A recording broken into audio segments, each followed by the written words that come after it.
guys, it's Caleb from Rokblokz. Today in the shop we have this 2013 Audi Q7. We've got some splash guards and mud flaps, and we're going to show you how to install them. So let's go ahead, get straight into it. Here we have the tools laid out that you'll need for install. You'll need a flathead, a T25 Torx, a Phillips head, and a level. Here we have your front laid out. What you'll get in your kit is your mud flap or splash guard for that corner, and then you'll get the hardware. We'll go ahead and put a breakdown of that hardware on the screen right now. In your kit, you'll get your clip retainer. So before we head over to the vehicle, we're going to pre-assemble our flap.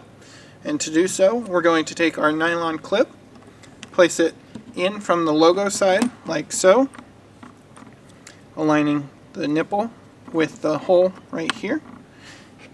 Now we'll take our clip retainer, and that's just going to pop into these holes. So to do so, just kind of wiggle it back and forth. Just a little wiggle until it clips in. They can be fairly tight, but you'll want to be gentle and make sure that you're pressing on the outsides here. Now to secure that, we're going to take our 1¼ washer with 3/4 inch screw. We're just going to tighten that right up into that clip.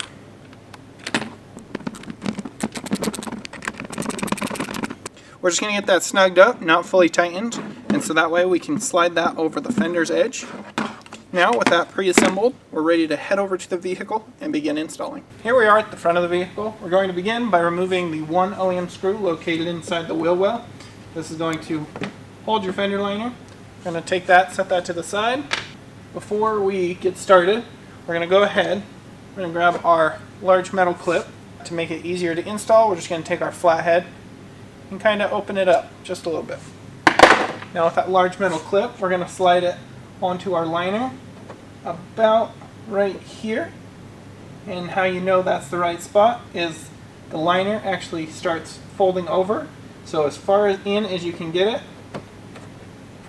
on this flat outer section of the liner, that's where you'll place it. It's not necessarily the final location, but it's a good place to get started. You can always double check it when you hold your flap up to it. So that will be our next step. We're going to grab our flap. We're going to grab our number 10, our slightly skinnier screw, that's 1 inch, with a washer, and that's going to be our middle mount point right here. And that's just going to go into the factory hole right here. So we'll go ahead, get that started. Now I'm going to take the flap, kind of fold it in. Now I'm going to press it up against the fender's edge and pull outwards so that clip will slide over and pop over that fender's edge. Now we can go ahead, pulling that to the fender's edge, we can adjust down here. We can check along the bottom of the flap to make sure that we're level. When we're level, we can check to make sure that our clip is within our slot here. Once it is, we can go ahead, take our 1 inch number 14 screw, the slightly fatter one, with a washer. And with our Phillips head drive, we can do this with a screwdriver. We're going to use our 90 degree driver. And we're just going to screw through the liner into that clip, and that will secure that point. Now we're going to tighten up our midpoint right here. Getting those snug, you can check once again with a level. Make sure it's right where you want it. Now we're going to fully tighten those down.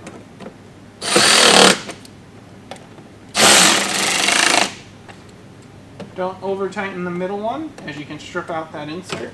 And the upper screw going into your fender clip right here, that one is just going to be maybe 1/8 of a turn, just to get it nice and snug. Like so.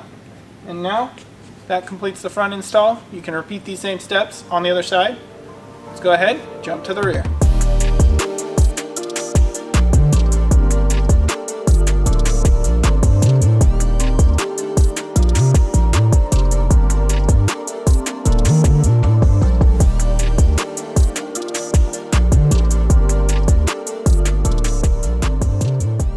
Here we have your rear laid out. What you'll get in your kit is your flap or splash guard for that corner, and then you'll get the hardware. We'll go ahead and put a breakdown of that hardware on the screen right now.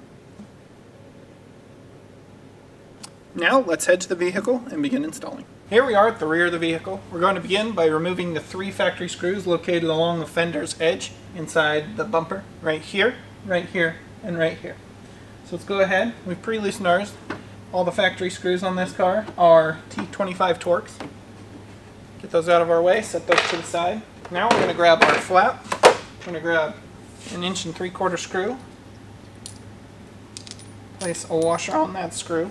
I'm going to place that through the bottom hole in our flap. Placing a second washer on the back side along with one of our 1-inch spacers. Now we're going to go ahead, and I like to tilt the flap outward like this so I can see the hole and get my alignment. Now I'm just going to go ahead, try and get that started by hand. It might be easier with a screwdriver. Just make sure you get it in the hole.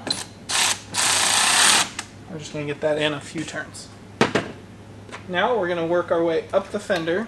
Our next hole is going to be the same 1 3/4 screw with a washer. Place it through the flap. Second washer on the back side, and then our spacer.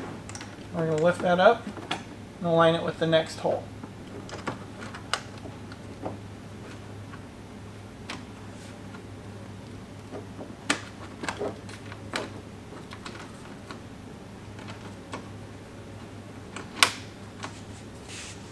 That aligned, we'll get it started by hand just a bit.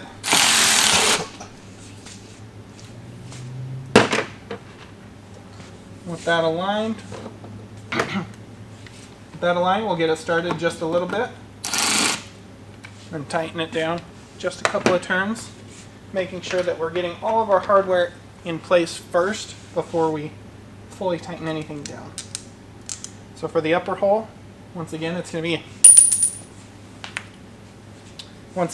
to be an 1 3/4 screw with a washer through the flap, second washer, spacer on the back side, and then we're going to go right into that hole.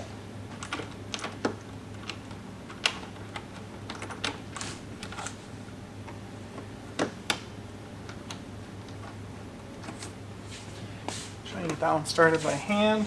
If not, use your screwdriver, get a couple of turns in. And now we've got our flap fully supported. We got it so where we can just barely move it in and out. We're going to go ahead, get that set into the position that we want, checking along the bottom edge with a level. Once that's where we'd like, we'll go ahead and fully tighten all 3 screws down. You just want to get those nice and snug. You'll want to tighten those until the spacers compress and the flap starts to conform to the fender's edge. And once you've done that, that's fully secured. You can repeat these same steps on the other side. Thanks for watching.